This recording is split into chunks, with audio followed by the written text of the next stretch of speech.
I was into drums. I'm a drummer. I was in rock bands. I was into 1970 was like Led Zeppelin maybe, and the Beatles and the Stones. I wasn't into UFOs, so that story faded from my memory for decades of time. I never told even my brothers or my mother. I have two brothers and a mother. They're still alive. I never told anyone that story. But after my dad died, man, it came rushing back. The whole scene came back like a movie. And that inspired this book, my book, After They Came. When I had a friend come over, when people hear you say something like that, and, you know, how could you forget about it? And it happens. I had a friend come over. I hadn't seen him, probably 40 years, something like that. And he comes over to the house. He was a drummer, by the way. And we went to school together in Panama, in Central America. And my father was in the military and so forth. Anyway, so he comes over and we're having dinner. I think Jason Martell was there. And his name's Javier. And Javier is still a great drummer. Javier goes, man, remember that UFO we saw in Panama? I go, what? Wow. No, I don't. He goes, man, you saw it. You were losing your mind. You were jumping up and down, and it was silver with lights around it, and it was right above us. It was a saucer, silver. I go, what are you talking about? Dude, you lost your mind. And he's telling the whole story, everything that Dan, as sure as I'm sitting here, I don't remember it. You know, and I've talked to a couple of friends about it. Hey, man, missing time. Maybe you were abducted. But the facts are, I would love to be able to tell the story. I don't remember it. I do not remember it at all. Isn't that crazy? I had a group of friends. We had this sighting in Monterey, and then we'll move on. Had the sighting in Monterey, and it was a black triangle, and it shot across the sky. And there was three of my friends, and not in the UFO community, in the music business. And it was like 1995, 1996. A couple of years ago at the NAMM show, you know the NAMM show, right? So I'm at the NAMM show, and the three of us are standing together. We haven't been, in the same place at the same time in 20 years. And I go, do you guys remember that UFO we saw in Monterey? We're like, what? I go, remember that we were taking pictures and Bob, you went, what is that? And I looked up and I snapped a couple of pictures. Jimmy, what are you talking about? I go, dude, I got the pictures of us together in the water. Well, yeah, remember that. Okay. The UFO, you pointed up and no. It's like, I was like, okay, whatever, moving on. But yeah, it's just something that just goes by. And if there's a reason to remember it, you remember it. It was a profound moment in my young life. Truly, it was. And I remember the next day waking up early, looking in the newspaper, no story. The day after, I looked, no story. And then, like I said earlier, I just completely forgot about it. I never asked my dad again about that moment in time. Over the years, I said, hey, Dad, you know anything about aliens or UFOs? And he would go, aliens, UFOs, please. If they exist, I don't think they exist. You just completely scoff and mock it. So my dad and I never had a conversation about, certainly not the event that we saw. Now this is very cool. After my father died, 2017, I called my mother. My mother's still alive. God bless her. She's 88 now. She lives in a wheelchair in New Jersey. She's still with us. But I said, Mom, did Dad ever mention aliens or UFOs in all the years that he worked for the Army? Electronics engineer. Everything my father designed, Jimmy, was in the sky, right? Drones, missiles, and radar systems. Everything he built was made to go into the sky, to fly, and to spy on our enemies. My dad, the only thing he ever said about his job, he said, I helped America win the Cold War. That was the one line that my dad ever said about his job. But after he died, I asked my mom. My mom said the first week he was at Fort Monmouth in 1951, they took him deep into, she said, deep, deep into the vaults, and they showed him something top secret. And they said, you can never tell anyone this as long as you live. And she said he came home that night. He was pale and shaky and nervous. And she said, what's wrong? And he said, I saw something I could never tell you or anyone as long as I live. I saw something top secret today. He never revealed what that was. Now, my dad was of the pension generation, right? Pension, 65 pension. My dad was not going to jeopardize his pension, man, not for anything. That was not going to happen. So he never revealed what that was. So if you put these things together, I saw a major UFO with my dad, and he had no expression on his face. And then he winked at me and said, let's go home. That's number one. Number two, my mother said the week he started, they showed him something top secret in the vaults there. Number three, for 45 years, everything my father did flew in the sky and spied on our enemies. How? Oh, and here's number four. We were talking off air earlier. In Richard Dolan's disclosure book, in volume 1 in the back, there's a listing of military UFO sightings. In 1951 and in 1952, the first 2 years my dad worked at Fort Monmouth, there were sightings directly above Fort Monmouth that are chronicled in Richard Dolan's book.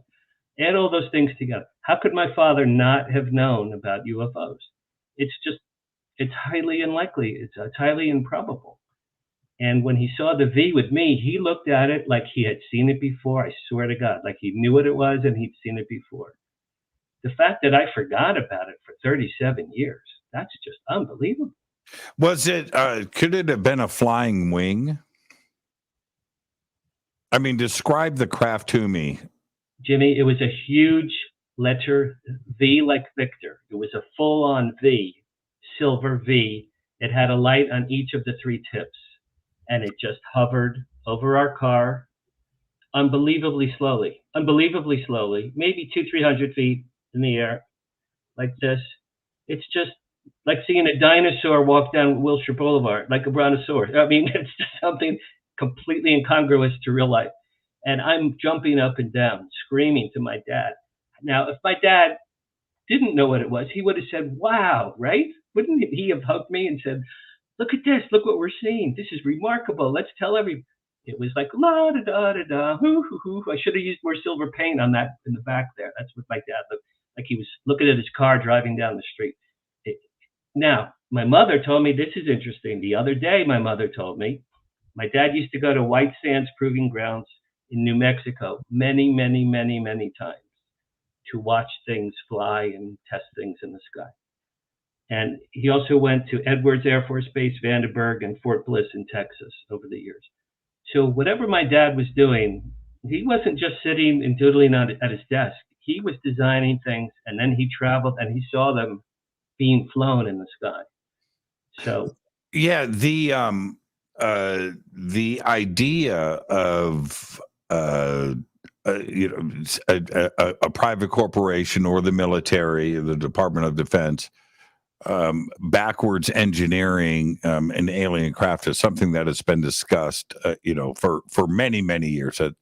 That there has been quite a few people that have gone on the record and have said that we have them.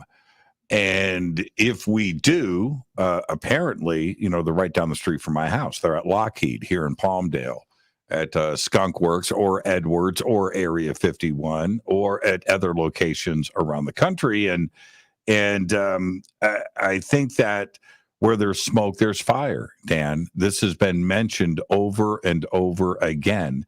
And when we also look at the technical leaps that we seem to have made, certainly since 1947, that some of this technology may have come from off planet, that these things just happened very quickly. These technical marvels, man, it was just like one after another. And would it surprise you that that's what was going on in New Jersey? No, not at all. Not at all. Well, you must know Bob Lazar, or I'm sure you've run into Bob Lazar. I mean, you think he's the real deal, I'm sure, don't you? That's a whole nother show. Okay, all right. That's a whole nother show. How to divide my audience and get a fight going. Okay, let's not do that. Let's not. Yeah. He always seemed credible. What the documentaries I saw, but you know. Well, yeah. Well, not the recent stuff, but the early stuff that Bob did. This is my own opinion. But those early videos, 1990, right in there, and the one that he did out at the Little Alien, he did underneath the tent. Right.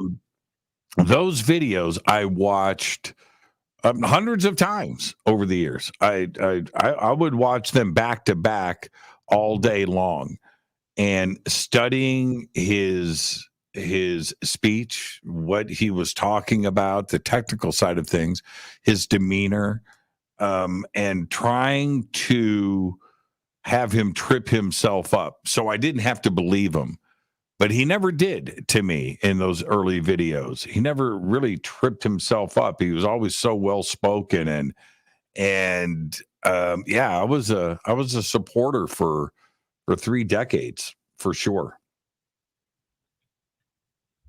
About 2 weeks ago, there was a big article about me and my book and my father in the Daily Mail newspaper out of the UK. I have PR people working for me. I'm a publicist, but I have PR people working for me now as well. Anyway, there was a big article about me recently in the Daily Mail. And after that article ran, I got some very interesting emails. One was from a guy from New Jersey who said the following. He said, Dan, I read your article and I just shared it with my 3 older siblings. My 3 older siblings saw the same silver V craft in March 1970 over Tinton Falls, New Jersey, that you saw. Tinton Falls was a few towns over from my town. He said their whole lives, my siblings never had corroborating evidence until they read about you. Thank you. So I did not make up the silver V, you know, it was real and I had it corroborated the other day. And then I got another email recently from near my hometown in New Jersey. It said, hey, Dan, my dad worked at Fort Monmouth too. And he used to come home sometimes and he was acting really strange and weird and jumpy. And sometimes when there was lightning or things that were happening in the sky, he'd be looking out the window and be really nervous and jumpy and jittery. And they said, we never quite understood what he was doing. He said he was working with electricity and lighting and things that go in the sky. That's all he ever told his family. He worked at Fort Monmouth probably with my dad. I'm telling you, whatever Fort Monmouth was, whatever they were doing, it was interesting work.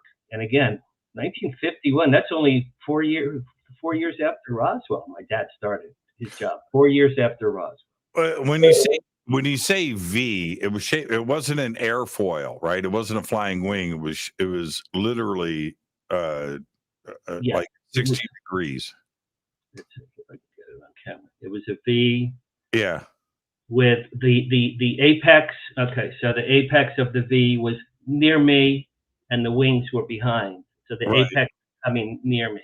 And but it was floating, not flying.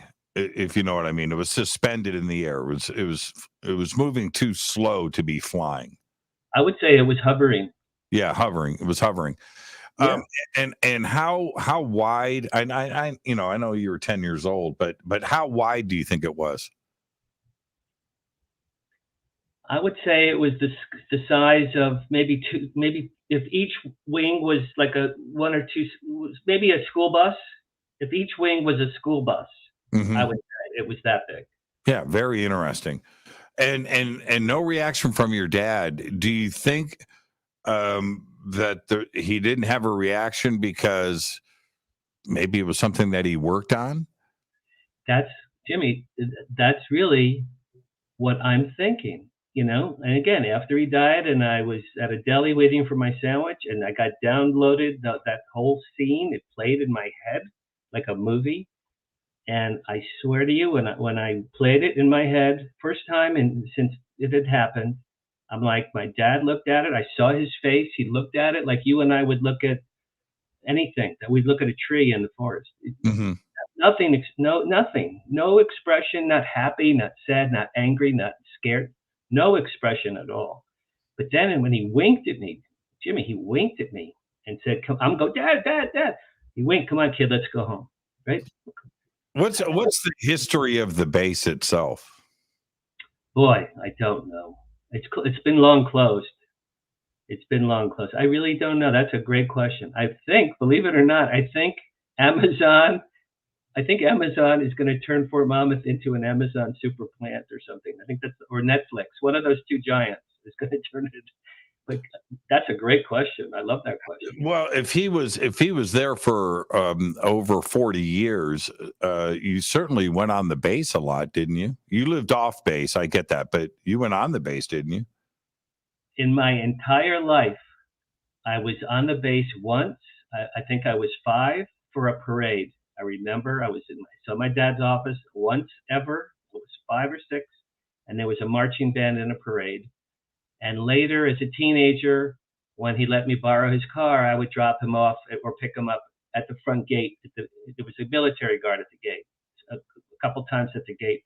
I was inside, Jimmy, as far as I know, once ever in my entire life when I was 5 or 6 years old. Have you been able to interview anybody that worked at the base? No. I mean, any peers of my dad's would be dead. I mean, my dad died 7 years ago and he was 86. So his peers are gone. But my generation, and when I got that email the other day, he said, "Hey, my dad worked at Fort Monmouth too, and he was weird, and he did stuff in the sky also. He never told us anything." So, but that, you made a good point. I should reach out to see what other stories are out there. Yeah. There's got to be some history of the base. Okay, so I understand the sighting when you were 10 and 14. or 14, and your dad's education and him describing, what he worked on, things that flew and radar systems. But what leads you to believe, aside from those things, that he was backwards engineering alien craft? Again, it goes to the expression on his face, as though he recognized this item in the sky. It really looked like, to me, quite vividly, that he knew what this was. That's the only, Jimmy, I can't prove that. It's a gut feeling that I had. Mm-hmm. But like I said, if you marry it with what he did and who he was and that event and what my mom said about they showed him something top secret. My dad was an electronics engineer genius. I mean, my dad he told me he was one of the earliest people to help invent drones. He had Asperger's, these brilliant guys that are like geniuses, but then they have Asperger's. My dad had Asperger's. I have an uncle who's a world famous mathematician, Frank Harary, world famous mathematician. The guy was Mr. Asperger's. If you look up Asperger's in a dictionary, it would have been my uncle Frank. Asperger's ran in my father's family. They had, genius disease. My dad would come home from work and then sit at the table, eat dinner, and the phone would ring right next to him. He wouldn't answer the phone. He had no friends. All the friends were my mother's friends. My mother was the outgoing one. My dad sat, read the newspaper, ate his dinner, and went to bed. And he worked and he worked and he worked and he worked. He was a great father. On weekends, we played ball and went to the beach and stuff. But my dad was not a communicative person. My dad was all in the brain. Everything in my dad was in the brain, always thinking, and gears turning all the time. So I can't prove anything. I can't prove anything that my father did. But it's a gut feeling that I had after he died when I got this sort of vision, and it gave me a premise to write a book. And why did you decide to take it to the next level and write the book? Well, a couple of things.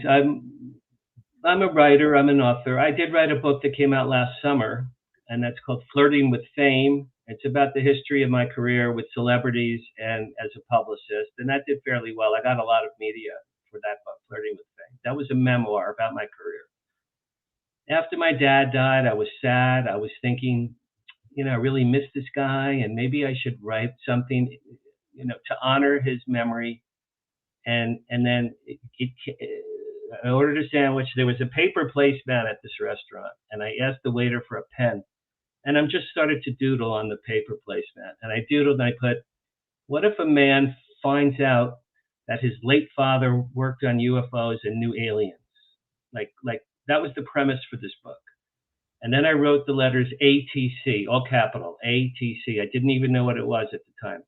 And I'm looking and I put, what is ATC? What does that mean? And I'm looking, I'm like, after they came. Okay, after they came, who came? Aliens. Okay, aliens came. They knew the father of the lead character. Who's the lead character? Well, I might as well be the lead character. I'm an interesting person. So I crafted a story about a fictitious version of me going through life with I have an estranged son. The lead character in the book has estranged children. I have an estranged son. And the lead character in the book finds out long after his dad died that his dad was a UFO researcher.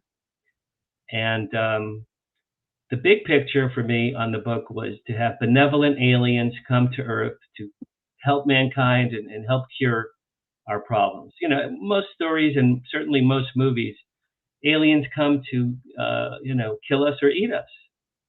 You know, you probably remember the famous, and I remember this clearly. Remember the famous Twilight Zone episode, To Serve Man? Oh, yeah. One of my favorites. Yeah. Me too. I was probably 12 when that came on. And don't get on the ship. Why not? It's a cookbook. To Serve Man. It's a cookbook. I remember, I got the chills just now. I remember thinking, oh my God, they're going to eat these people, these poor people. Aliens are usually depicted as evil and horrible. They're going to kill us or eat us, right? I thought, you know what? Why can't they be beautiful and pleasant and nice, tall, white Nordics, beautiful, long white hair, blue eyes, gorgeous?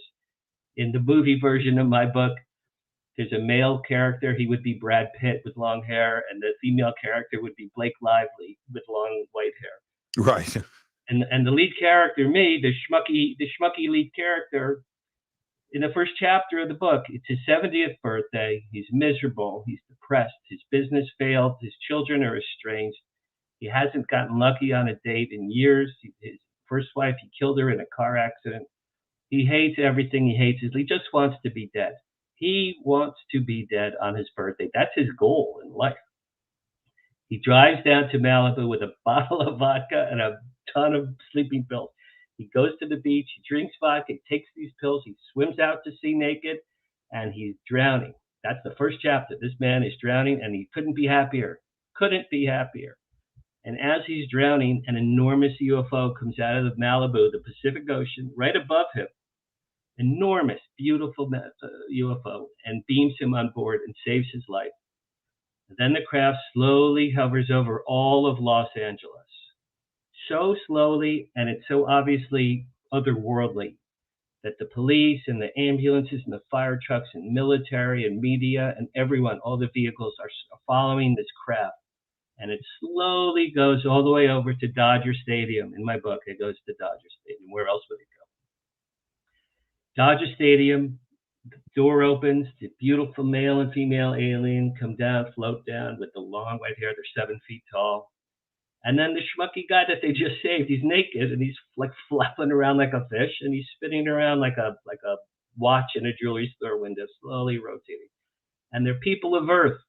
We're here. Don't be afraid, right? We're here to help you. We're here to save mankind. We love your people. We've been here for tens of thousands of years. We are benevolent. Do not be afraid of us. There's nothing to fear. And then they eat them. Then they eat them. Well, if they ate them then, and it's only like page 12, I wouldn't have much of a book if it was on page. Let me stop you right there for a second, and we'll come back to this. How many kids today know what their dad does for a job? Right? And I think about that all the time. Here in Palmdale, right? Here in Palmdale, I would say the majority of kids here don't have a clue what their parents do for jobs. They don't, because their parents aren't talking about it. And there's only one place to work, right? It's right here. And if you work there, So anyway, I don't think it's abnormal.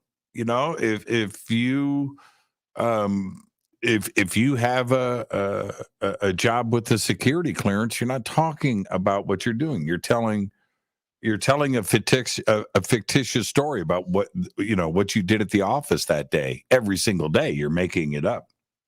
My childhood best friend, his father made coats. He made coats. We used to go to the coat factory and run around as kids and play with material because his father made coats. Another friend of mine, his child, had a camera store. We would go and look at the cameras. Another friend of mine's father had a pizzeria. We'd go, or a sub shop. We'd go and eat. My dad, I went to his office once when I was 5, and it's a memory that I have. I think I hear like the big bass drum. It was a parade, probably the 4th of July. But my dad was the most secretive guy in the world, man. Nobody knew it. My mom, to this day, my mom said, I never really knew what he did. They were married for 30 years. So talk about keeping a secret. If you're a top secret clearance military or related, a contractor, odds are good you're not going to blow your pension or jeopardize your career or be imprisoned, right? Right. So Did you discuss the book with your mom? my mom loves this book. She's read it 3 times. It took me. I said, Mom, it only took 66 years for you to say that you were proud of me. She loved it. She read it 3 times. That's awesome. But what did she think about the alien aspect of the father figure? She said, Danny, your father didn't know anything about the aliens. Enough with my mother is always enough with the aliens. It's enough with the alien. He didn't know. I go, Mom, if he knew, he wasn't going to tell you. He wasn't going to tell anyone. Oh, he didn't know about the aliens. How does she know that, really? How could she possibly know? He didn't discuss anything with anyone ever. Growing up, did you have an interest in UFOs or your family? Not at all. Not at all. And what about rock and roll? Rock and roll my whole life. Rock and roll. When the monkeys came on TV, I was 10 years old, and I was playing classical piano from 7 to 10. And the monkeys came on TV in September '66. The first episode, I look at my parents. I go, I'm going to play the drums because I love Mickey Dolenz. And I've been playing the drums ever since. For 57 years, I've been playing the drums. When I met Mickey, and I've met Mickey many times, I said, I played the drums my whole life because of you, Mickey. Thanks. He goes, yeah, man, that's cool. I hear that all the time. I'm sure he does. Yeah. But your mom, did she ever any sightings in the family besides you and your dad? Well, I had two others much more recently. I had my brothers and my mom. No, not at all. I had one, Jimmy. You live in Palmdale, right? Yeah. My ex-wife and kids moved to Lancaster from LA in 1992. My kids were little. They were 2 and 4 when I got divorced. I used to schlep out to Lancaster every weekend for 5 years. And then they later moved to Valencia, which is much closer. Yes. In 1996, I bought my son a telescope for his 8th birthday. And we were in the backyard, and you know how clear, I'm sure Palmdale, the night sky is as clear as it is in Lancaster, or no? It's a mile away. I think we share the same sky. So it was beautiful sky, black, and the stars were bright. And anyway, so my son and I looked through a telescope, 96 summer, and then we didn't see anything except some planets. I put him to bed. I came back to pack up the telescope. I look up in the sky. In the far right corner of the sky, this is in Lancaster, I saw a very bright egg-shaped light, very bright, sort of off yellow, white yellow color craft thing at the right-hand corner of the sky, and it traveled unbelievably fast, slow and steadily, but fast, in a straight line across the entirety of the sky. And I thought to myself, wow, it's a satellite. It has to be a satellite. It's on a very clear, definitive path. It's very bright, and it looked metallic, and it had to be a satellite. So Jimmy, it goes across the sky, and then it stops for about 30 seconds in place. It stops. And I'm like, I wonder what happened to the satellite. And then it reversed course, and it went back the same way it came from, across the entire sky, the same way it came from. And I was looking around thinking, where's the TV news when you need a news crew, right? I didn't have a cell phone with me at the time. But what did I just see? It's not a comet or an asteroid or a meteor. I doubt it's not a satellite, because satellites don't stop and go back the same way. So that was my second sighting, and I remember that very vividly, and I've never been able to explain. If you have any thoughts about that one. Well, that's every night. That's every night out here. That's every night. And Lancaster is right next to Edwards Air Force Base. Right. And so we have two facilities out here. We have, of course, Lockheed, Skunk Works, NASA, Air Force Plant 42, all of that, Right. and Northrop Grumman. They all occupy the same area for testing and building. It's large, so that's over here. It's down the street, and then in between that, so Edwards Air Force Base is 7, 8. Well, the south edge of it is just 7 miles away. It's a big base. In between that, you have the Muroc Dry Lake Bed, which is like the Bonneville Salt Flats, right, or Groom Lake, what have you. And that's where they did all of the like the X1 and all of the speed of sound and all of that advanced aerospace stuff. That was all flown at Muroc, at the dry lake bed there. That's where Edwards is. Okay, and Lancaster sits in between the two. So when you see something like that, so the testing, what they do out here, I saw it happen today, actually. Wow. I can't be specific, and I wouldn't be specific if I knew anyway, live on the air, but they load up these transport planes, big jets, and those take off. They fly over my house. They make a U-turn. They never get to altitude. They're just a quarter mile in the air. They're very low. They make a U-turn. They land at Edwards, and then they offload. They start their testing of whatever it is. So you see this constantly, the flight test, the transport, and it's all going between, it's the runway hopping between Edwards and the facility that's next to my house. And all of that stuff goes into the air. They're testing stuff. And I see the strangest things. I've seen stuff over Edwards that I simply can't explain. I mean, I saw a flying saucer. I saw a flying saucer over Edwards, and I still can't explain that. So, and when one last comment about this, and then I want to swing back to the book. In the Wilson Davis document that came out, and I know you're familiar with it, there's I think it's page 13. Admiral Wilson is talking to Eric Davis, and he says, that he was out at some aerospace corporation. I'm assuming it was Lockheed, and they told him that they have a craft.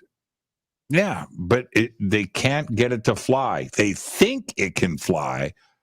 They can't get it to fly. And that's right here.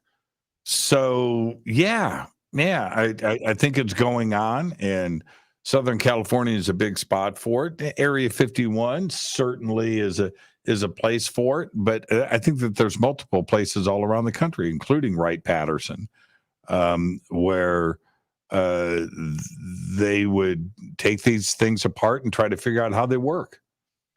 Well, when I saw this egg cross the sky and stop in place and then reverse course, something that you just said a second ago, it was that, yeah, they're testing these things. So think about it. Let's say that was man-made, right? It flew, people, let's say the scientists were on the ground looking up. Okay, Bill, let her go for 70 miles to the west. Okay, stop it. All right, let's bring her home now. Right. So, like when you're a kid with the little remote control airplanes with the little thing, the remote control, because it stopped. this thing was flying across the entirety of, as far as my peripheral vision could see. Is that hundreds of miles of sky? I don't know how to judge sky miles, but as far right as I could see with my eye to as far left as I could see with my eye, and then stop, and then come all the way back. I think you're right. I think they were testing something. Now, was that man-made or alien? I couldn't tell you. I have not the slightest idea. I don't know. What do you think? Well, I was over at Best Buy, right? Door. I'm over at Best Buy. Coming out of Best Buy, I've got some big box, right? And I'm stepping up to and somebody from behind me goes, "Fade to black," right? And I turn around and go, "Hey, man." He goes, "Hey, it's you." And I said, "Yeah, it's me." "Man, I heard you were in Palm Bay." Yeah. And he goes, "Man, I got a Jeep." And he points over and points at his Jeep. I said, "Oh, man, very cool." He goes, "Man, I can't believe it, the faded black Jeep." I said, yeah, cool. And he goes, "Hey,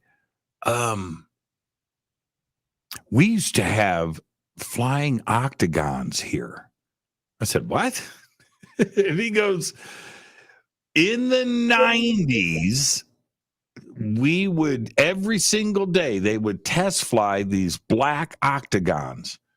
I go, "Octagons?" He goes, "Man, like 8-sided, like a stop sign, but Right. they were flat." I said, "How big were they?" And he points at Best Buy, which is like 75 feet away. He goes, "From here to the store." I go, "Dude, that's pretty big." "Yeah, man. They would just fly over Palm and really quiet, no sound, black octagons flying." And now this goes back to your point about your father. I have described and told what he has said to me to a few researcher friends of mine. Have you ever heard about this? No.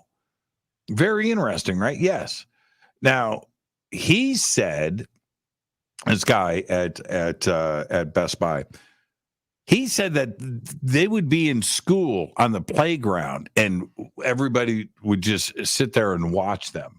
He said, "But it's Palmdale. There's things going on here and they're testing stuff, but it was fun to watch and we would stop and watch it." But here's the thing. There's no pictures of this. There's nobody talking about this. There's nobody saying that they worked on these projects. They keep that stuff on the down low in this community, and they're just not. It's stuff that just isn't talked about. I mean, it's in the interest of national security, but like you said, you've got a job, you've got a career, and you respect it. And if you're supposed to keep your mouth shut, you keep your mouth shut. But how are those things not on the news? That's what I'm saying. That's exactly what I'm saying. Why isn't that on the front page of the LA Times? New York Times. Yeah. Your friend at Best Buy was a kid in school seeing unbelievable things like I saw in 1970. Why doesn't he go to the teacher or the principal and say, "Excuse me, Miss Smith, what in God's name is that UFO outside that we're looking at right now?" And she doesn't call KCBS News and say, "I'm a teacher. You should come see this." How do people not think to do that? Right? But it happens out here every day. You guys should be in the news every single. How is that not news? Listen. This is, and I am not in any way trying to be funny, haha. I talked about this on the air. This is a few months ago, and I'm driving around town. It's the middle of the day. It's like noon. And Palmdale, there's no tall building. Everything's flat here. Everything is 1 story tall, right? There's a few 2-story things, but they're houses. And but it's a very flat city. Anyway, so you can see everything. You can just see across. You can see everything. And I'm driving around and I see flying right over the freeway and right over the city. I stopped my Jeep to watch this. A black, looked like an airliner, a black airliner, like a big, Boeing 767 or something, just a giant Airbus, a giant airliner, but it's painted black. This thing is flying, hauling balls at treetop level, right across the city. It's like 50 feet in the air, flies across the city, turns, and I'm watching it. Bank turn, comes back around, levels out, and flies out across the city. And comes back and does another lap. Now, right, I'm talking, you could hit it with a rock, hit it with a baseball. It was like that. Why did you not take out your phone? But oh man, do you know how many videos I have shot on this phone of stuff in Palmdale? I do it every day. Doesn't make a difference. I've got loads. Anyway, in any other city, that right there would have been huge news, and people calling 911, complaints, no, this, that, what is going on? It would have been huge news. You can't do that over, a plane like that over Chicago, Nashville, Wichita, Kansas City. No. But here, it's just another day. It's just unbelievable. It's just unbelievable. Just another. Why do you think the media all right, so a couple of weeks ago, obviously we had the China balloon. Okay, it was a China balloon from China, a man-made balloon from China. China. Everyone knows it was China. They followed it. It was on live TV. They shot it down. CNN, there was a crew getting it out of the ocean, all on TV. Okay, terrific. How about the three objects the week later, right? How about those three objects? They were never shown. They were barely discussed, never shown. Biden said one of them was an amateur balloon hobby group. Okay, even if that was true, what about the other two? You mean to tell me we never found them? They were never shown on TV. They were never explained. They were discussed. It's like a magician. I have a cousin who's a world famous magician. And he always says, you look in this hand, your audience looks in this hand while you're doing the trick in the other hand. That's right. All deflected. It's where you're looking. China balloon. Okay, fine. What about the other three objects? Those were not man-made. The other three, at least two of the other three, were not man-made. How come no one's ever talked about them anymore? I watched CNN, and Jim Acosta goes, I think I hear the X-Files theme. The little green men are coming. Tee hee hee hee. In 2023, major media are still so remarkably skeptical, right? After the New York Times in 2017 with Leslie Kean and the front page of the Times and the UAPs of the three famous videos, but they're still like X-Files, little green men. Why do you think the media just will not embrace this whole idea? They keep letting their foot off the gas, right? But I think there's even something more interesting to your point, is that we had the Chinese balloon, allegedly. We had that, shoot that thing down. And then suddenly we're trigger happy and we're firing missiles all over North America. That's never happened before, except for here in Palmdale. We shot down something. It was a drone, actually. It was a drone in the 1960s that was being test flown, and they lost control of it, and it was a radio control pilotless drone. And my father could have been there, Jimmy. He used to go to Edwards. But they fired up a plane and shot that thing down over the city of Palmdale, and nobody gave a crap. It's Palmdale, man. It's what we do anyway. So we shoot down three more objects, back to back, two on the same weekend, right? And then nothing. Suddenly there's nothing to shoot down anymore. There isn't any comments from the Department of Defense. Suddenly there's nothing in the skies anymore. There's nothing happening. How is it that we have boom, boom, boom, boom, boom, four things right in a row, right?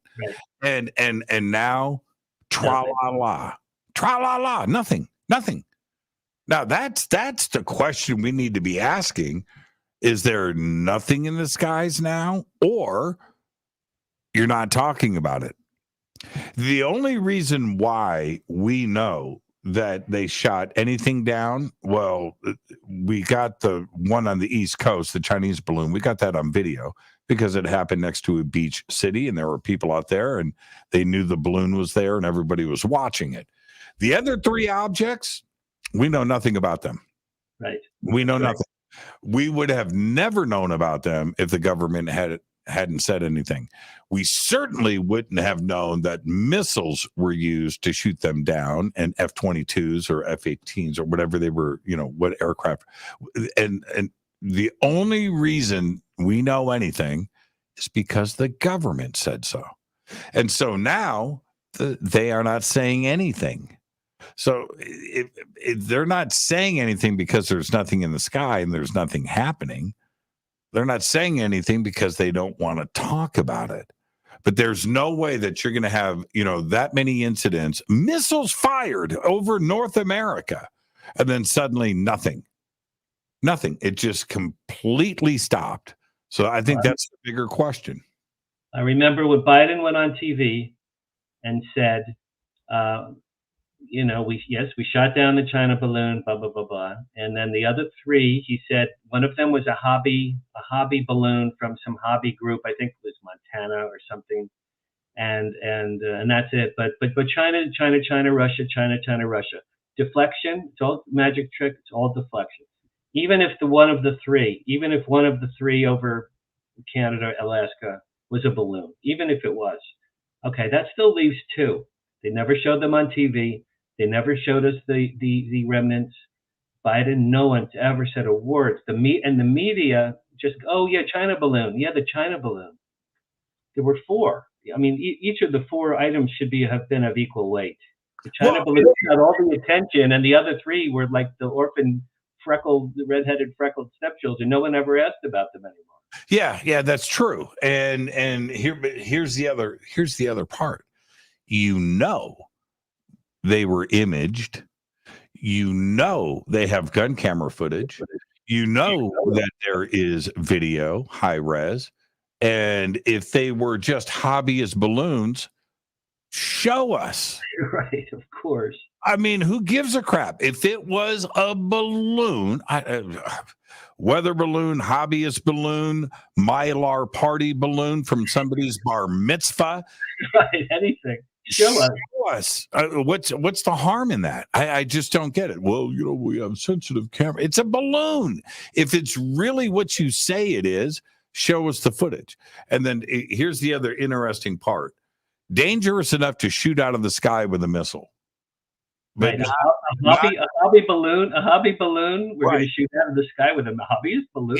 Yeah. Dangerous enough to shoot out of the sky with a missile, but not important enough to go and find.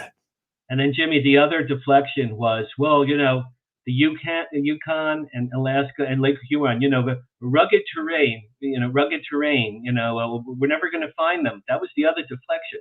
Yes. We fished out the China balloon from the Atlantic Ocean. Okay, the Atlantic Ocean's pretty deep. We got that on live TV. They were fishing it out. I watched it on live TV. The other three, to this day, we've never found, with our technology, we never found any remnants. It's not the truth.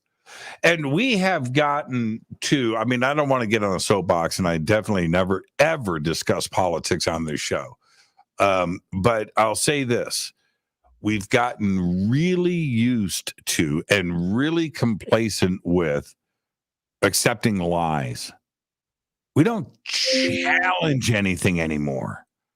We don't shout. I cannot believe that there isn't a journalist, a civilian group, somebody to stand up and go, wait a minute, and ask these questions. Everybody just wanted to just let that one lie and just let that go.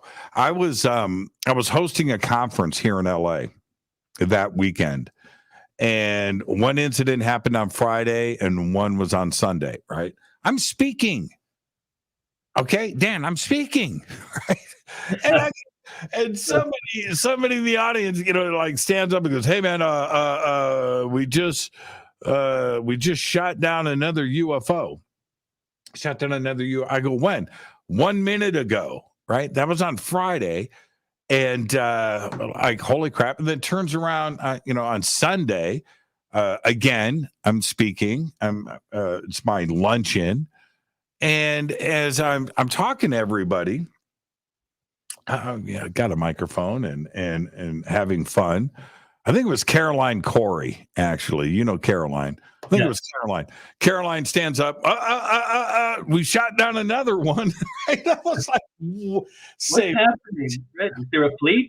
They fleet from Star Trek is showed up?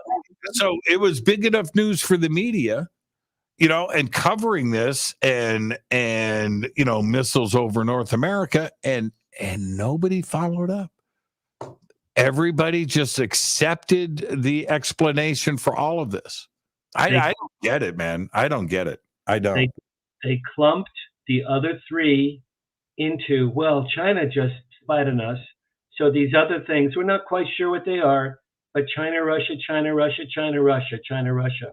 No, not necessarily. Right? Show us. You showed us the first one. Show us all four. Show us all four. Prove all four were China, Russia.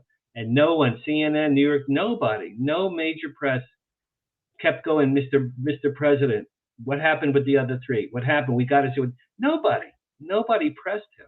Well, I was hoping when Biden said, I remember I watched it live, he said, yeah, we shot down some more things. We're not quite sure what they are, but one of them was a hobby balloon. So, for sure we know that. But the China balloon in the Atlantic, total deflection, and he never said another word.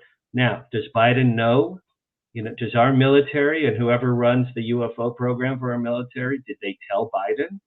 I thought maybe he was going to be the disclosure president the other day when he went on TV to talk about those three. I thought, come on, Joe, you can do it, baby. You can do it. Let's do it. I was watching, thinking, just do it. Just tell us these were not man-made. All you have to do. These are not man-made objects. We're looking into it. All he had to say, right? One sentence. All he had to say. And it would have been a true sentence. And maybe the media would have woken up from their slumber. The other part to this, all right, is I think even more telling, which is if it was a corporation's balloon, the corporation would have been named by the government. Right, the corporation would have been held. You know how if you get lost, you get lost here in you're up hiking in the Hollywood Hills or you're up hiking in Chantry Flats, and you get lost and you're stuck on a cliff, and they send out the fire department helicopter, right, to rescue you. You got to pay for that. Right. You get stuck with a bill. Okay. Right. So if you are a hobbyist group, you're the Boy Scouts, you're a hobbyist group, you're a rocketeering group, you're a balloon group, and you launch a balloon that goes up into airspace and disrupts commercial traffic, has to get shot down by an F-22 Raptor with Maverick missiles. You don't get a bill for that. You're not held responsible for that. You're putting lives in. Aren't you named? Isn't the company named? No, we've got none of that. None of that. I can, if I launched a balloon and they fired missiles at it, I'm sure they would send me a bill. I'm not telling you, they would send me a bill. And they'd send reporters to your house too. Why did you do that? Yeah, I would be publicly shamed. Like any corporation would, right? The Exxon Valdez, right? Publicly shamed. And so when something like that happened, but in this case, nothing. And there's been a couple of little suggestions. It was this group. No. There's something funky here. If there was a corporation involved with this, I think that the government would be pointing fingers very quickly and would say, here's a fine. You have to pay for the fuel on that jet. You have to pay for the missile that costs American taxpayers $500,000, to shoot that thing down out of the sky. But I no, think we've got nothing. Didn't those three happen just before Alien Con? Were you at Alien Con? No, Alien Con was last week. No, Alien Con was March 4 or 5. Yeah, March. Well, okay, 2 weeks ago. Yeah, it was 2 weeks ago. Yeah, so the buzz I was there selling my book. The buzz at Alien Con was that the three were alien drunk. Can you hear me? Did you hear that? Did anybody hear that? It was like a bit boom. Oh, no. It was like a bass note. Did anybody hear that? I mean, it was low too. It was like 60 cycles, maybe even lower. That was crazy. Wow. Did anybody hear that low bass note? I'm going to put that in the chat. Did anybody hear that low bass note? Has that not happened to you before? No. That was weird sounding. Whoa. I don't know what that was. Oh, yeah. I'm getting yeses. They did hear it. Wow. That's so cool. Maybe they're listening. Maybe the aliens are listening. So I was at Alien Con. The buzz, Jimmy, there was that they were non-man-made drones. Non-man-made drones, and they were unoccupied drones.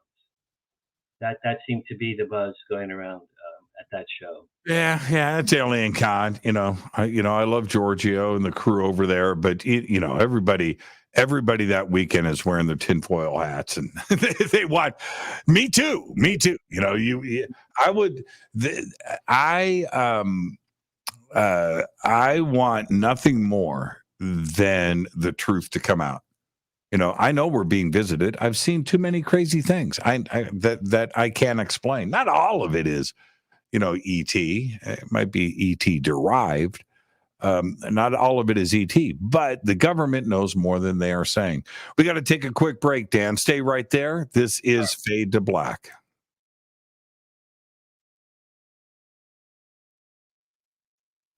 This is Jimmy Church of Fade to Black. Please visit all of our sponsors. We're taking a quick break here. All of the links are below. We'll be right back. Hey everybody, it's Billy Carson, also known as Forbidden Knowledge. I want to talk to you about a very special event coming up July 30th, 2023, the Forbidden Conscious Awards.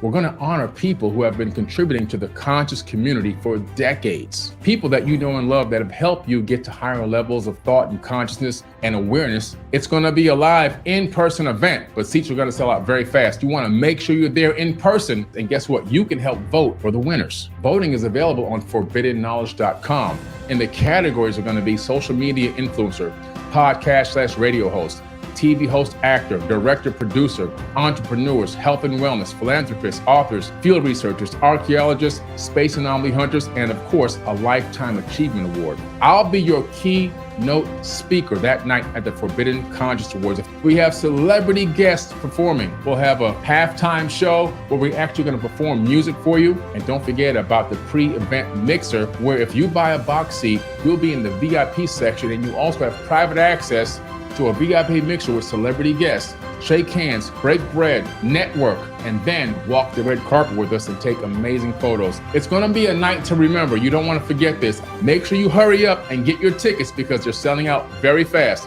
I want to see you there. Forbidden Conscious Awards 2023. On Saturday, April 1st, that's right, April Fool's Day, 2023, I will be hosting the Parapod Festival at the Hyatt Regency right here in Valencia, California. It's a live one-day podcast awards. It's a film festival. It's a full-on media event. We're going to have sky watching. There's going to be a Lifetime Achievement Award presented to Linda Moulton Howe. Right now, you can submit your podcast, your film, your TV series, any of your paranormal media for consideration. You can do all of that on the links below. For info and tickets, go to parapodfilmfest.com. That's parapodfilmfest.com.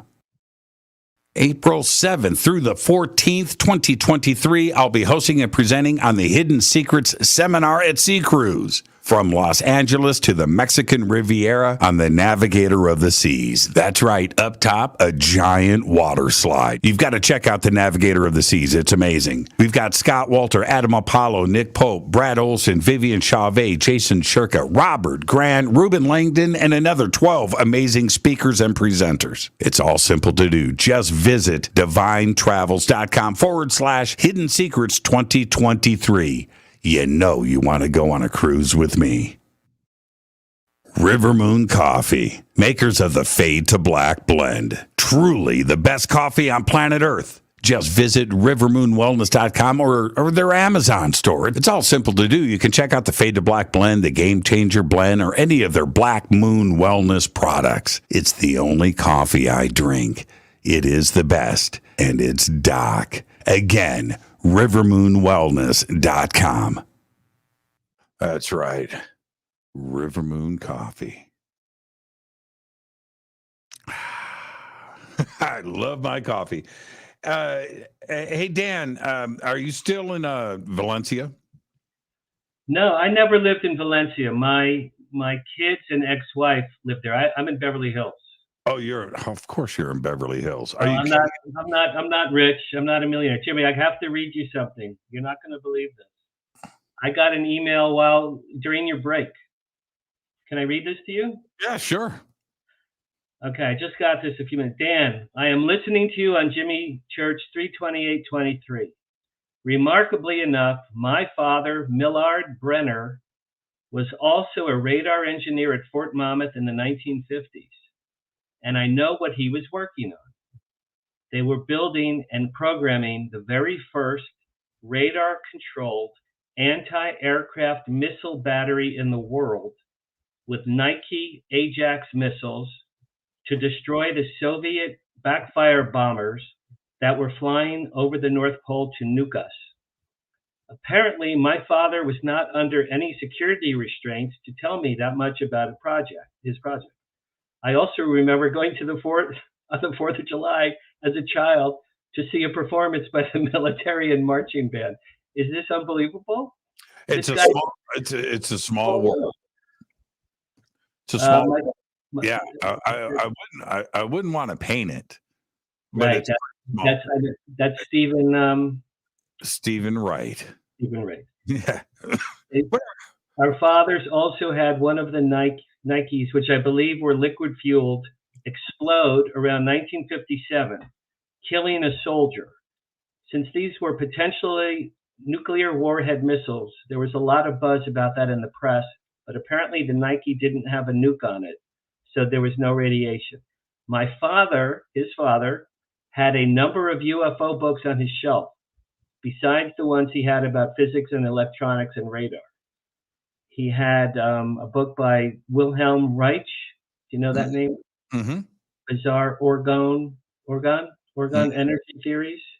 And he had Ruppelt's Bizarre, The Case for the UFO, and Kehoe's books as well. So this guy's father and my father were contemporaries, apparently. Yeah. You never know who's listening to the show. You know, it's a big audience, and it's pretty amazing to me, the emails that I get after every show and every guest. It's just varied, and mainly people that I've never heard from before, like you right now. Anyway, the Parapod, I was asking. I thought you said Valencia, but anyway, so you're in Beverly Hills. You're going to come out to the Parapod Festival this weekend up in Valencia? No, actually, I have a friend's wedding to go to, but much more important. I was at UFO Con last weekend up in San Francisco. Do you know Lorian Fenton? No, I don't. So Lorian puts on the UFO Con up in San Fran, and that's where I bonded with Steve Bassett. He and I had a little dinner, very quick meeting. He was meeting with some people. I was having dinner with my brother, and I told him about my book, and I gave him my card. He goes, "Oh, you're a publicist." He goes, "We have to work together." So I'm waiting to hear back. Steve and I are going to get together sometime in the near future. Yeah, Steve's got a couple of big things that he's working on right now, and good PR is definitely in his future with what he's got. I can't discuss it any further, and we can't discuss it any further. But he's got some stuff. He's got some pretty exciting things going on right now, and the announcements are going to be happening here very soon. But the other part about this, getting back on track, the other part about this, when we have the announcements that happened back in December 2017, you mentioned Leslie Kean and Ralph Blumenthal earlier, Right. and the way that the media took off and ran with the story. It tells me a couple of things. And the first thing that it tells me is that the media is okay with this subject when somebody tells them it's okay, right? Like a switch gets flipped and it's go time, because after years of silence on this issue, decades, suddenly, right, it's not only front page news, but it's mainstream, and it's on all of the networks in prime time for the next couple of years. And I thought that was pretty interesting. The other part about this, though, is the way that the Department of Defense was kind of handling this, suggesting ET on one hand, very openly, the creation of not only a task force, but a new moniker that we're all using now, UAPs. Right. All of this is brand new stuff, and it happened very, very quickly. The third part about this is it from out there, or is it ours? And the Department of Defense has never been clear on that. And it makes you wonder that if the Nimitz wasn't a test of some technology that we possess, it was done during naval exercises, right? It's on a carrier task force group, and that's a pretty good testing atmosphere, right? And so when you have that theater going on and it's big, why not test something? And it's that possibility lies out there. And it seems that the government and the media and even some of the witnesses that have come forward have suggested all three things, right? And it can't be all three, right? It has to be something specific. But isn't that an interesting conversation to be happening right now in the media about this subject? Well, in 2017 is when the UAPs and Leslie Kean and Blumenthal and the New York Times, and that was huge, huge, huge, huge. And it's like, okay, the UAPs, and we don't know where they are, and maybe they're alien, but we're not quite sure. And that got tons of press, like you said. And okay, we are now 7 years later from that. And we just had the three over North America, and it's like a frisbee, skirting a frisbee off a swimming pool. Three things, okay, but the China balloon. So it just skirted. It didn't capture the media's attention. Why weren't people hounding the military and Biden every single day? Mr. President, you need to tell us. They just, like you said earlier, they just accept lies. They accept, look at this hand and don't look at that hand. Look over here, because we only want you to see the China balloon. So media is like kicking and scratching and biting. They don't want to cover this topic. They don't want to give credence to people who believe in ancient alien theory, like I do very, very much. I'm a very big believer in that. I met Giorgio in 2007 at a MUFON LA seminar at the same church, Studio City, Jimmy, where I met you. I was there that night. Yeah, okay, so I was there and I met him. I listened to his remarks. Now, this is before Ancient Aliens was on TV. I started really studying the subject in '07.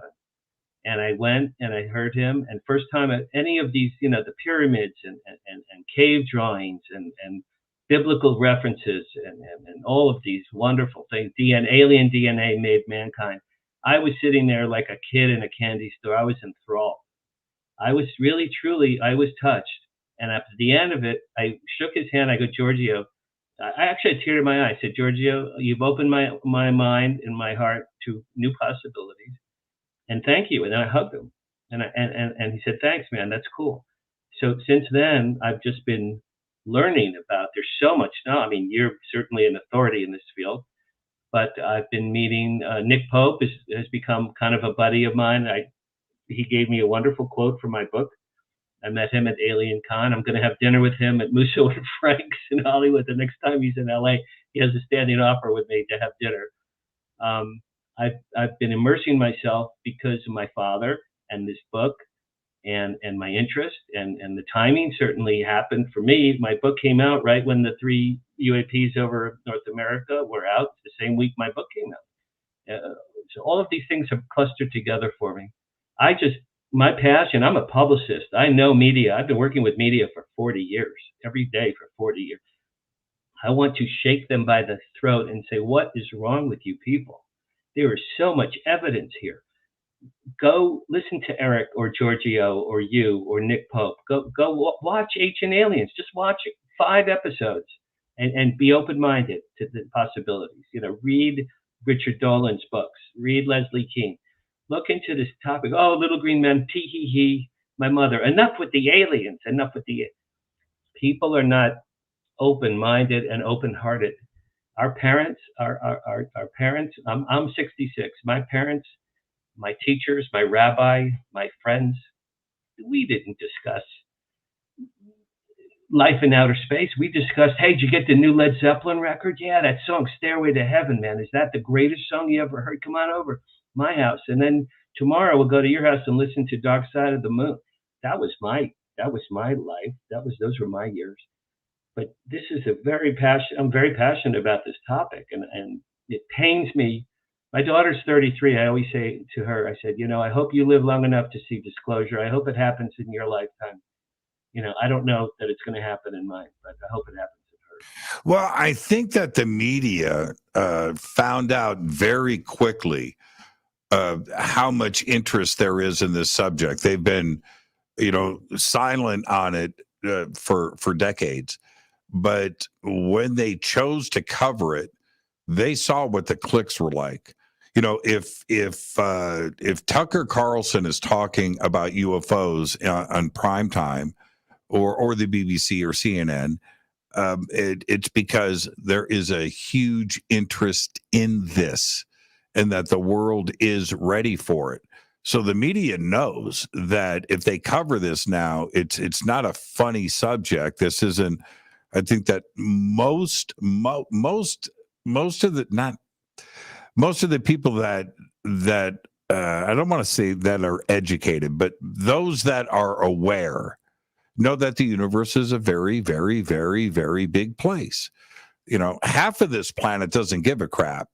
They're worried about meals and food and right. their house warm every night, and they're not necessarily on the internet, and they're certainly not listening to Fade to Black. But so for them, well, yeah, but that's not who the media is catering to. That's not who advertisers are advertising to on Fox.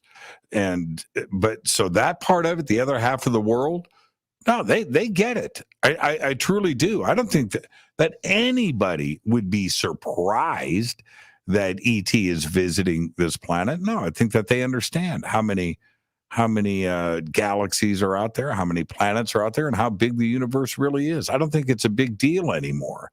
And the media now understands that. You wonder if, you and I grew up, I think I'm older than you, but, we grew up with Walter Cronkite. Walter Cronkite was the most trusted man in America. He delivered the news. Every word he said was true. The only time my dad ever watched TV was we watched Walter Cronkite, right? He was trusted. He was reliable.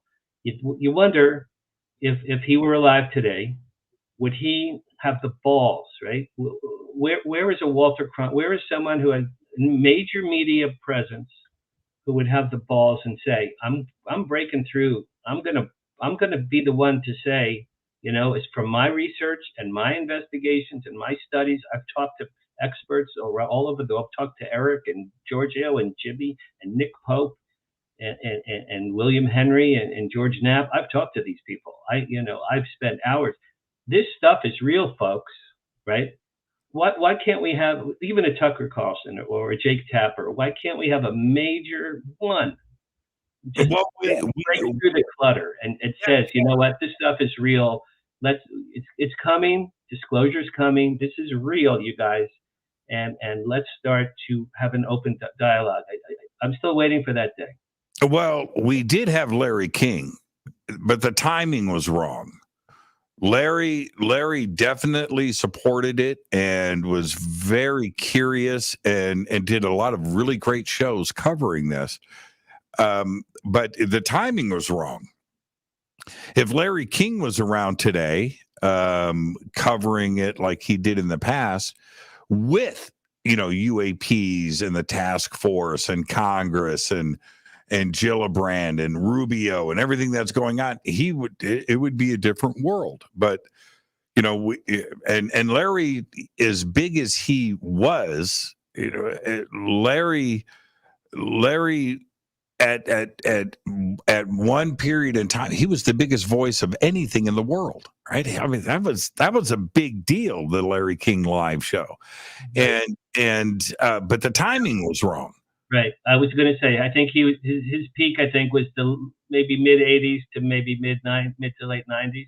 I used to see him at Nate Nell's Deli all the time. I met Larry. I used to represent Sid Caesar. So Sid Caesar and I used to have breakfast with Larry King. So I've met Larry King a number of times. But yeah, okay. So where's the Larry King or any why can't one guy stick his neck out, right? Now we do have George Norrie. Right, we have George Norrie. He's millions of people listen to him. I have lots of people that listen to him, and I'm hoping maybe to get on his show. I would love to be on his show because I admire what he's doing. But why isn't he the Walter Cronkite of ufology? Why isn't he taken?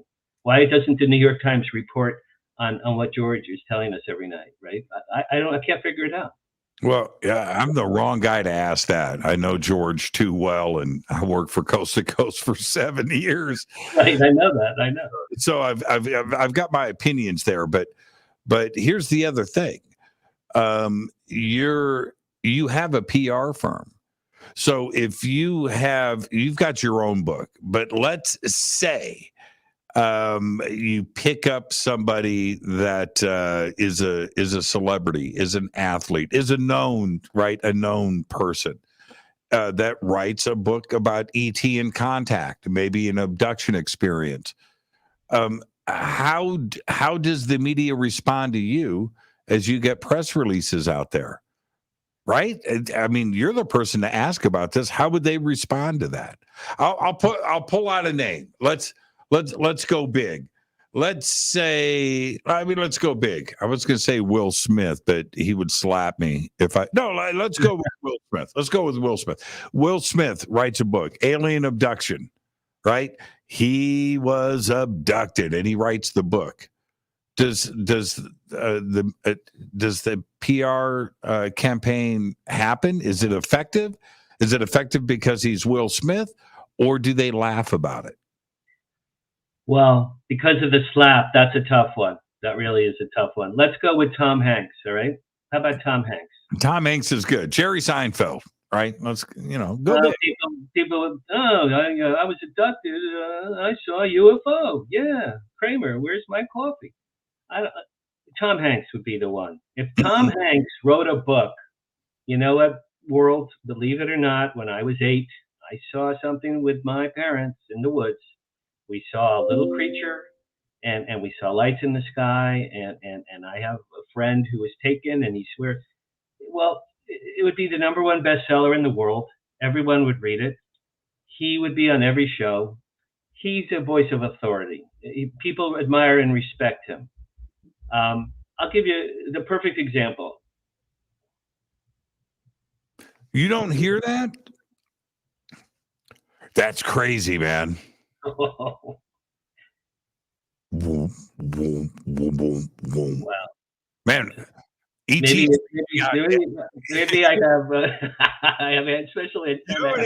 You know what it sounds like? It sounds like the movie Contact when the signal comes in and they're recording it. That's what it sounds like. Wow. Yeah, see? I heard it. Yep, I heard it. Yeah, that's weird. I don't know what that is. All right. So if anyone who is admired and a trusted figure, and I'm the publicist, it's going to be everywhere in the world. Okay, I just wrote a book. I've been pitching this book. It came out March 1st. It's been a month. I pitched the New York Times, CNN, People, USA Today, AP, Wall Street Journal. I'm a major publicist. I know people in media. Jimmy, no one, not one major, mainstream. I'm going to say mainstream media, not one person even responded to me. Having said that, I'm blessed that you responded to me and some other UFO podcasters around the world, Canada, UK, Australia. I've been doing a number of interviews. I just was on MUFON's podcast, or I'll be on MUFON's podcast with Richard Beckwith. He interviewed me the other day. I'm talking, it's preaching to the choir. I'm talking to people who have an interest in the subject, who have, and again, thank you very much, who have embraced me and my book, and they're giving me a platform. I went to the LA Times. I've been in LA for 43 years. I'm a major Hollywood publicist. I've represented big stars and major Grammys and Emmys and major things. The LA Times book editor, oh, Dan, good luck with your book. Sorry, we don't have room for your book. Sorry. Really? You're going to write a book about someone from Wisconsin, no one's ever heard of, who was not an interesting story. I like to think I'm getting remarkably good reviews on this book. Mm-hmm. And they're every single mainstream media, every single one that I've reached out to, no response, or they just couldn't care less. So again, unless it's a Tom Hanks or a Bruce Springsteen or Barack Obama, and they say they were abducted when they were 7, people like me and the people I met at Alien Con and the people I met, the vendors at UFO Con, they have books and things. These are all wonderful, brilliant, interesting people. They have fantastic stories. We're not going to get mainstream media. It just doesn't happen. And it's very frustrating for me. Well, when Sammy Hagar did his autobiography, right, and he's got this mention in there of this download, this alien contact thing that happened to him, and he's pretty detailed about it, and not to go real deep into that, but he's in his bedroom. This umbilical cord comes through the ceiling, hits his head, and he starts talking to ET. Okay, flying saucer above his house. Now that's in his book. Media didn't touch that. You would have thought, man. You would have thought, right? All right, Jimmy, think about this. Sammy Hagar, right? Wild and crazy hair, screaming with Van Halen loud. He's known for his tequila brand, right? So, Sammy was probably drunk on his Wabo Cabo Wabo tequila that night. Absolutely, But and if it was Bruce Springsteen. Right? If it was Frank Sinatra, if it was Frank, somebody Sinatra, right? Yeah. Some beloved Beyonce tomorrow said, "Hey, I saw a UFO." Beyonce sees a UFO. It'd be the biggest story in the world. It needs the messenger needs to be a credible person. Sammy Hagar, I love Van Halen. I thought they were wonderful. He was great. Cabo Wabo, man, with the wacky tequila. He probably ate the worm, right? He ate the worm. So if you're mainstream media, you're going to believe Sammy Hagar saw a UFO? No. Does he still own that Cabo Wabo down in Cabo? All these guys, you know what? Like, what's his name? Ryan Reynolds. They start a brand. they sell it for $1 billion, and then they laugh all the way to the bank. So I don't know. Ryan Reynolds. All right, let's circle back to that. I'm going to be in Cabo next week, and I'm going to go, man. I'm going to go to Cabo Wabo. I'm going to walk in and say, "Hey, where's Sammy? Where's Sammy?" Let's see if Sammy's there. If he's there, ask him about his UFO. I'm going to. What did you make? I like Ryan Reynolds. Okay, I do. I'm going to go on the record right now. Dude is funny. I love all his films, all of them, even the bad ones. And what was the one where he lost all that weight? And right, I love that. Right, I know exactly. My daughter loves that movie too. That movie's great. It got panned. That movie's hilarious, man. Hilarious. So absolutely fun.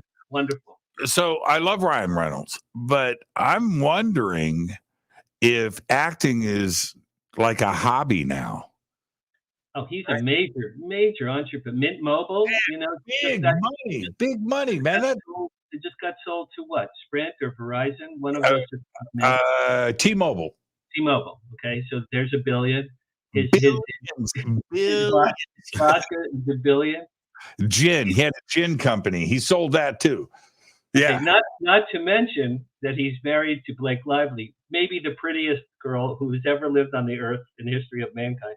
You know, the guy's probably having a pretty good life, you would think. Ryan Reynolds is having a pretty damn good life, man. That movie was called Just Friends. I love that movie with Amy Smart. Amy Smart. She's awesome.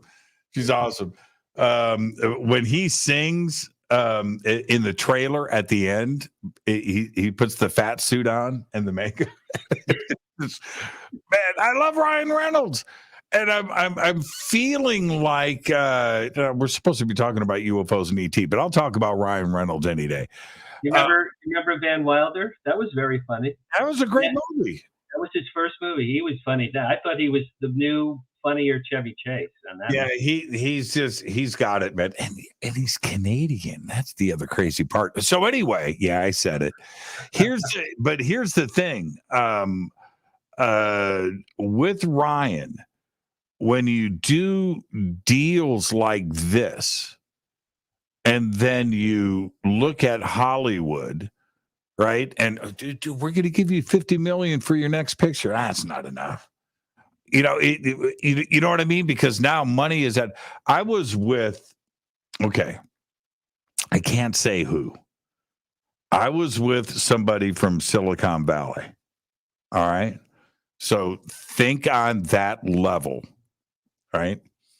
And we were in Beverly Hills. He says to me, and I'm not making this up. I believe you. He goes, there's Hollywood money, and then there's me. This is nothing. And I just sat back and I thought about what he was saying. Right. And so, you know, Hollywood, you know, you have fame, right? We don't know the names of these Silicon Valley tech billionaires. We don't know their names. That own islands in Fiji, right? We don't know their names. Hollywood, we know their names. And when he had said that to me, no, Hollywood money is not money. It's no. I'm money. And I was like, wow. And that's where Ryan Reynolds is now. When you said that story, for some reason I thought of Joseph P. Kennedy. Joseph P. Kennedy, the matriarch of the Kennedys, made hundreds of millions of dollars as a bootlegger. Filthy rich. He bought I believe it was, I'm going to say the 30s. He bought RKO Studios in Hollywood. You know why he bought RKO Studios? His mistress was an actress, and he bought a movie studio so his mistress could get, I think, Gloria Swanson, maybe it was. He bought a studio so his girlfriend could get acting gigs, and so he'd come to Hollywood and he could get laid. by all the starlets. And then when JFK was a young man, he would go with his dad, and they'd go to RKO Studios and pick up all the beautiful starlets and just have unbelievable sex. So he was so wealthy, he bought an entire movie studio so he and his son could get laid. So in that era would be comparable a little bit to what you said about the Silicon Valley people. Yeah. And I mean, I thought about that Ryan Reynolds situation a lot. and it's only because when you start to look, you and I live here in Hollywood. We understand the film business. We're around actors and television and commercials, and we know the set designers and the costume people, and and everything that supports the movie industry. Everybody in Burbank is in the business, right? At every house, everybody. Studio town. It's just a way of life. So when you hear these numbers thrown around here in Los Angeles, such and such actor got $10 million for this film. Somebody just got 15. Somebody just got 22. Somebody gets 5. Somebody gets $1 million. Okay, all right. That's our barometer. That's how we measure things. Right. Now, if you go up to Silicon Valley, does $20 million move the needle in a conversation? No. What? That's the first round of funding for a startup in a garage. Right? That's the truth. It's the truth. And it's a totally different thing. So you look at Ryan Reynolds suddenly, a cellular company, right? A cell phone company. What? Right? That's what Mint Mobile and the gin company and the money that is transacted in that. And so is Ryan looking back going, am I going to do another movie for $25 million? Well, I think at that point, first of all, he's got the most remarkable financial advisors who ever lived. I mean, he put Mint Mobile on the map from nothing, right? He's a young, good-looking guy. He's funny. He's talented. He lucked into Deadpool. He did a lot of movies that did not, like you said earlier, that didn't do very well. Green Lantern, he still regrets very much. Green Lantern is great. I love that movie. But now, I remember when Jim Carrey. I remember this quite well. Jim Carrey was the first actor in Hollywood to get $20 million. That's right. The Cable Guy, which was like a really, really bad movie, and he was the first one to break that. I believe Tom Cruise. I think I read somewhere he got close to $1 billion for Top Gun, the new Top Gun, because he had such a huge back end piece. It made $2 million globally. I think he got close to $1 billion. But someone like Ryan Reynolds, he's probably like, 20, 30, 40. Okay, we'll put it in the grandkids trust fund. He probably acts just for the fun of it. He's a young guy. I think it's a hobby now. I think it's a hobby. Right. It's not front burner stuff. He's not going to go and read for a part. No. Is he going to go study a script somewhere and maybe think about, you know what I mean? No. Right.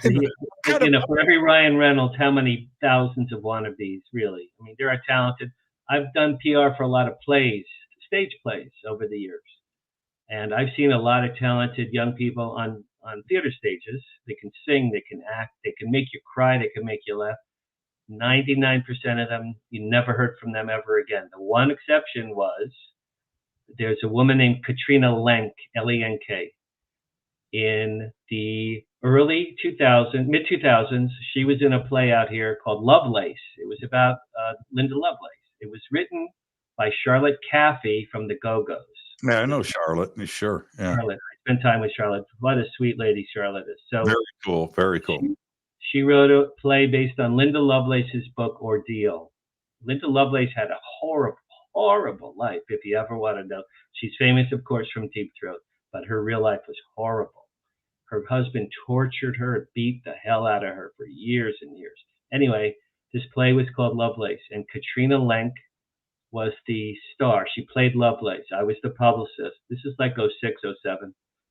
And the first time, Jimmy, I heard this woman sing a song, everyone in the theater, we all had chills. I was crying. I'm like, this is like a revelation. And afterwards I said, Katrina, you are gifted. You are a gifted person. What's your story? She goes, well, I'm a waitress. I'm a waitress at House of Pies. You're a waitress at House of Pies? Jimmy, she was like the new Barbara Streisand, you know what I mean? House of Pies, which one? The one on Lancashire? Probably. So Yeah. I said to her, I said, Katrina, I swear to you, I said, you are going to be a star. Years later, she won the Tony for Best Actress for The Band's Visit, Broadway. The Band's Visit, she won Best Actress. So, I guess what I'm point is, for every Ryan Reynolds, there's 100,000 people who have talent, and they just don't quite remember. Okay, Close Encounters is my favorite movie of all time. So let's get back to Aliens. Well, I've seen it 50, 60 times at least. I watched it last week. I watch it at least once or twice a year. I love it with all my heart. I do it once a month. Once a month, I watch it. And Francois Truffaut, at some point, says of Richard Dreyfuss, he was invited. Think of all the adversity that he went through with the car, and his losing his mind, and he got the sunburn on his face, and he's almost getting arrested. The military's putting the gas, and nothing stopped this guy. Nothing stopped Richard Dreyfuss from climbing that top of that mountain. He had to see that UFO at the end. He had to. There's very few people. I guess my parallel is there's very few people in Hollywood that are that committed. That they're going to get to the peak. They're going to become a Tom Hanks or a Brad Pitt or a Ryan Reynolds. There's one out of a million people. Are you hip to Lainey Gardner? Does that name ring a bell? I knew Lady Kazan, but no, I don't know Lainey Gardner. Lainey Gardner. Oh, you know who she is. Lainey Gardner is the singer that she's probably got 500 million views on YouTube. She does a cover of Fleetwood Mac's Dreams. You've seen her sing the video. You've seen it. It's all over the place. And she's incredible. I don't know how old she is, but she's, in her early 20s. And she does this video. She's just sitting in front of a microphone singing Dreams, Fleetwood Mac, and it's better than the Fleetwood Mac version, right? Stevie Nicks. It's just incredible how great of a singer she is. But she does this simple video. She looks like she's sitting on the floor in her living room or her bedroom. I think she lives in Tennessee. But the point is, this video, it's great. This video, poof, right? I'm talking poof. And there's different versions of it, and it's played all over the place. It's just, and so here is somebody that is just, just a singer, in Tennessee somewhere. She makes this video and then shot out of a cannon.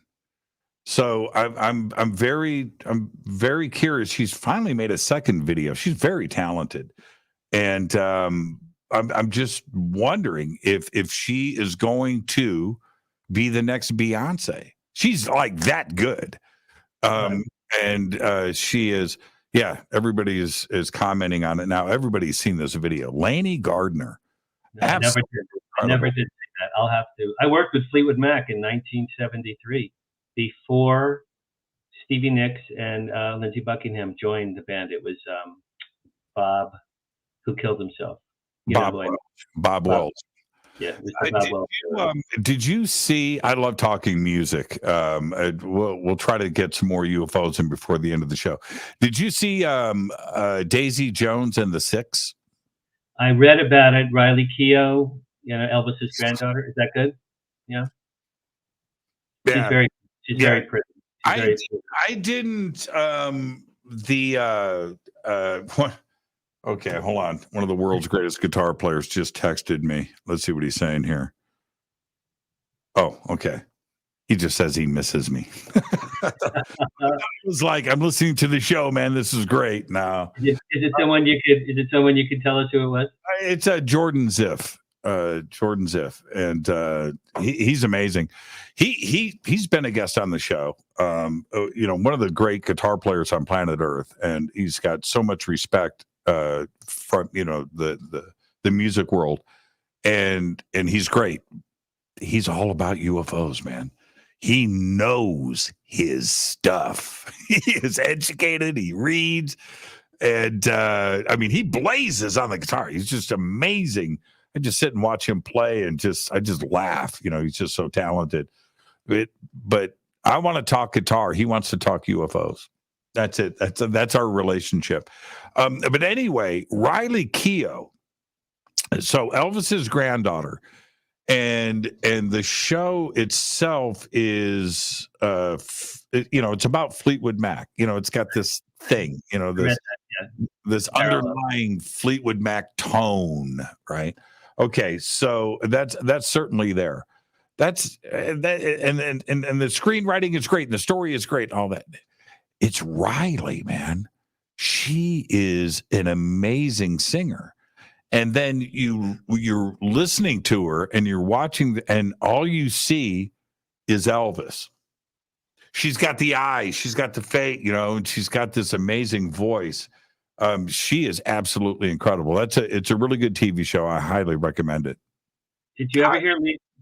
I never did. Did you ever hear Lisa Marie Presley's music? I never did. I'm wondering how talented was she? Marginal, probably. No. She had the gene. Okay, she had the gene. I don't think this is just my take. I just don't think that's what she wanted to do. Riley is a singer, right? She is a singer. She's incredible. The fact that she's Elvis's granddaughter, you find that out later, right? It doesn't eclipse who she is. No, not at all. Because if you just listen to her music or you saw her on screen, and I have known about her for a while, so I was very curious about this show. But if you didn't know any of that about her background or anything, you just think she's just a great singer. She's amazing, and she's gonna. That's what she is. She is. It's odd that she got fame concurrent with her mother. Her mother dies, and her movie comes out, and she's getting great reviews. It's the circle of life, right? I mean, who would have thought Elvis's daughter would die young? Really? I mean, that's just sad. There is also. Let's stay right here, because now we can talk about drugs and UFOs and music and Elvis all at the same time. There's a new cartoon out, a new animated adult series. It's called Secret Agent Elvis. Oh yeah, okay. You haven't checked that out yet? No, that sounds good. I think my daughter would love that, probably. Okay, so first off, Matthew McConaughey plays Elvis. Okay, and now before you or anybody listening to me right now just draws a conclusion on that, stop right there. He plays a great Elvis. He doesn't talk like Elvis. He's McConaughey with his Texas drawl, but it works, right? Okay, now. It's created by, are you ready? Priscilla Presley. Oh. And this is it's all the sex, drugs, and rock and roll that you can handle of the adult variety. This isn't for kids, funny, ha. This is some pretty gnarly stuff. And Priscilla voices herself. That's true. I'm talking adult potty mouth. You've never heard so many F-bombs in 60 seconds in your life.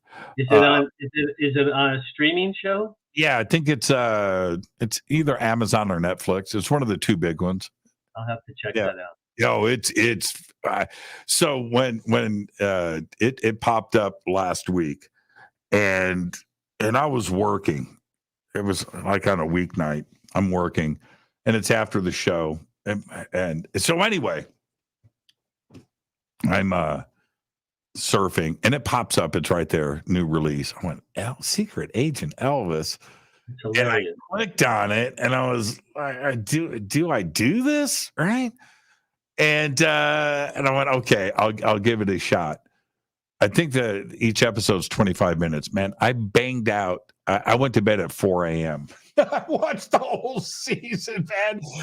I was like, I gotta be up in 2 hours. Oh, I can't believe I did. I couldn't stop. I couldn't stop. Did Elvis ever talk about UFOs that you know of? I'm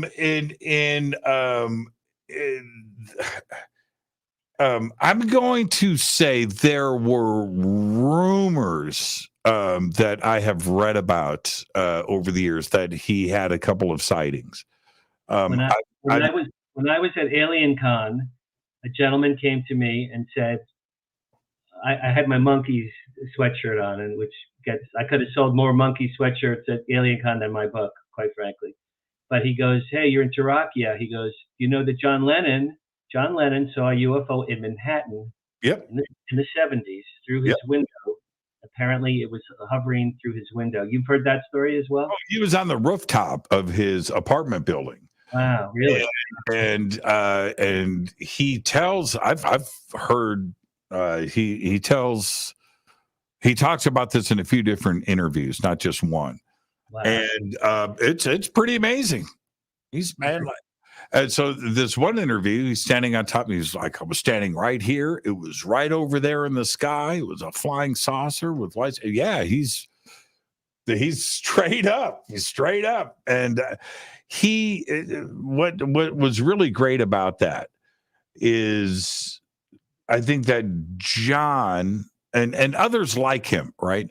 Where there's a trust that we always had in him, right? We trusted him. We liked John. He felt like our friend. And at one point, the biggest star in the world, right? Who was bigger, Beatles or Elvis?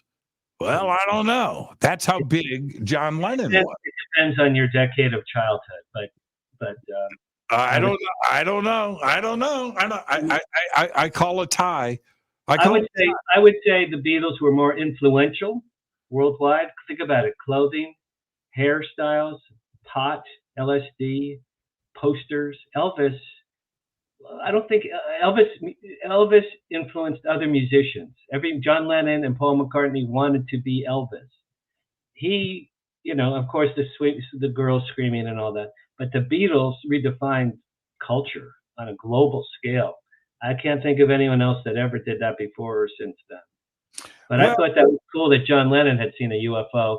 If he had come, God willing, if he was alive today, and said, I saw a UFO, he'd be a credible source, right? I think he would be a credible source. Yeah, for sure. But I'm going to debate you on Elvis and Beatles. I would say you're more correct than you think in that it depends on the decade. Because if you look at Elvis from 55 to 65, 64, I don't think there was anything bigger. Beatlemania, as it started to take over 62, 63, 64. Yes, and Elvis's era was winding down. He was making movies and went over to Las Vegas and stuff. But in 1955, 56, 57, 58, I would say that he was the most famous person in the known universe at that point. Yeah, I don't. So no, I don't disagree with that at all. My point was, who was more influential globally? The Beatles. The Beatles were more influential globally. Elvis, I'm sure, sold a lot of records around the world. Sold the most. He sold the most records of anybody in history. 500 million albums. That's a lot of albums. Do we know how many the Beatles sold in total? I could look it up. I looked up last week. Let's see how many albums before they separated into their four wings. But I think culturally, hair, style. 100. Okay. United States, 177 million. It says worldwide album sales top 600 million. Okay. Now let's go with Comparable. Jimmy, Elvis and the Beatles are comparable, man. It's who was funnier, Abbott or Costello? Okay, you ready? You ready? You ready? Go ahead. How many albums did Elvis sell? More than 500? 1 billion. Wow. More than 1 billion. That's crazy. I'm looking right here. Yeah. Okay, how about this? Elvis was more famous. The Beatles were more influential. How about that? Well, I might have to give you that. I mean, but that's like saying who would win in a fight, a cheeseburger or a grilled cheese sandwich? You can't really argue that. I mean, we're talking about the biggest of the big, right? And different eras. Equal weight. It's Ollie Frazier. I remember the Ollie Frazier fights.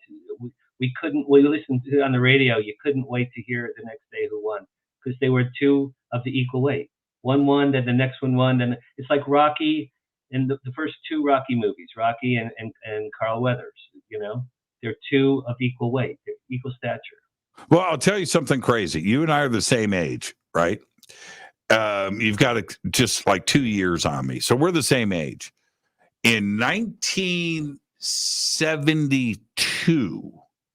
Right after the Beatles broke up. At 1972, 1973, I was a rock and roll kid. I didn't give a crap about the Beatles. I couldn't tell you a Beatles song. I knew nothing about them. I knew every Elvis song. Really? Yeah. Okay. So you would be a rarity. In my world in 73, yes, Emerson, Lake and Palmer. Sure. The Who, yeah. Led Zeppelin. I think Cream had broken up by then. The Allman Brothers were just coming around. Chicago, right? Elvis. My friends and I in 70, we would Elvis. What are you? Right.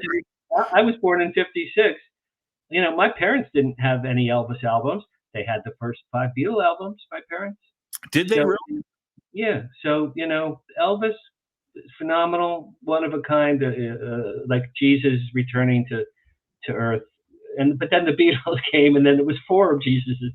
You know, do you ever hear this in the Bible? Apparently, there's a passage in the Bible.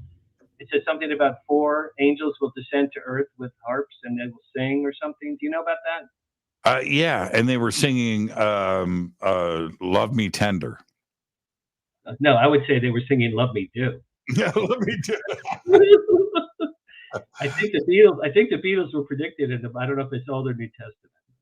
Oh, that is too funny. Hey, Dan, great conversation tonight, man. And I look forward to the next time that you're on the show. Where can everybody get the book? Okay, so thank you, Jimmy, very much. After They Came, it's on Amazon, Kindle version and print version. I'm talking to someone about an audio version because people are telling me I haven't done it yet. I can't afford it, to be honest. But it is on Amazon. It's doing pretty well. I have quotes from Nick Pope and Richard Dolan, Travis Walton, Lynn Katai, and Chase Klutsky about the book. They all enjoyed it. More recently, Kathleen Martin told me she thought it was brilliant. I'm very blessed that I have people like you and Nick Pope and Giorgio. I saw him at AlienCon. I gave him a hug. I said, Giorgio, you changed my life, man. Thank you. He goes, cool. Then he goes, this is funny, Jimmy. He goes, oh, you heard something? Again, I'm telling you, it's the contact, man. We need to play this back.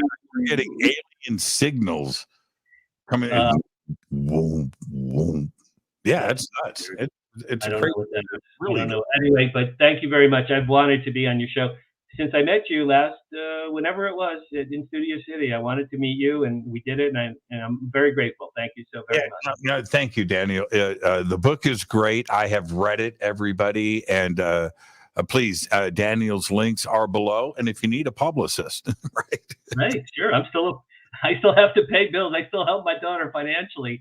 help me, help me. Anyone who's a publicist and you're into the UFO field, I'm the guy. I'm Stephen Bassett's going to hire me. You might as well hire me too. Yeah, you never know.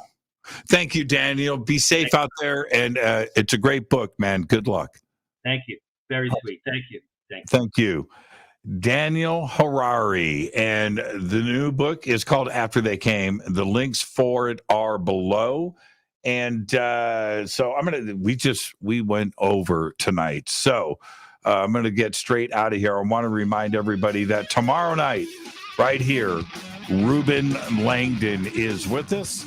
And we are going to be talking about tomorrow night, E.T. and consciousness. Tomorrow night with Ruben Langdon. Absolutely one of the best. Ruben Langdon tomorrow night. Fade to Black is produced by Hill J. Palm, Renee, Dennis, and Kevin. Webmaster Drew the Geek. Music Doug Aldrich. Intro Spaceboy. SpaceboyMusic.com. Fade to Black is produced by KJCR for the Game Changer Network. This broadcast is owned and copyrighted 2023 by Fade to Black and the Game Changer Network, Inc. It cannot be rebroadcast, downloaded, copied, or used anywhere in the known universe without written permission from Fade to Black and the Game Changer Network. I'm your host, Jimmy Church. Until tomorrow night with Ruben Langdon, I want everybody to be safe. Go Backley Tappy.